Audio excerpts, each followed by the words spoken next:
আকাশবাণী পুরুলিয়া খবর পড়ছে বীর সিং মুড়া। এখনকার বিশেষ বিশেষ খবর হলো যে আরসা থানার অন্তর্গত হেঁটগাড়ির ভোলানাথ মাহাতো ভ্রমণ নাচে বাংলা, বিহার, উড়িষ্যা ও ঝাড়খণ্ডে কেতলা ফোটাই। আজ ভোরে একটা ট্রাকের সঙ্গে একটা মদ মাতালের বদল হয়ে যাওয়ায় ট্রাকটা উল্টে গেছে। তবে মাতালটার কোনো হয় নাই বলে পুলিশ জানাচ্ছে। তবে আর মদের বোতলটা ভেঙে গেছে, ওই জন্য ও শালা কাঁদতেছিল। পরে ট্রাক মালিক ওকে 3টা মদের বোতল কিনে দেয়।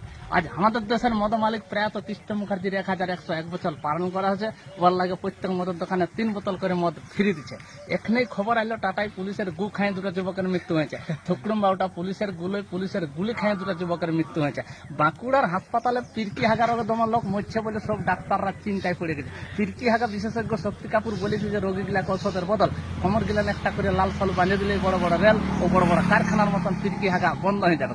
আমাদের পুরুলিয়াকে খাজাবার লাগে উপর থেকে অর্ডার আসেছে যে সব দোকান ও ঘরগুলাকে তাড়িয়ে দেওয়া যাক আর ওইগুলো ভেড়ার চাষ করা হোক। আর ওই দোকানদাররা যাতে বাঁচে থাকে।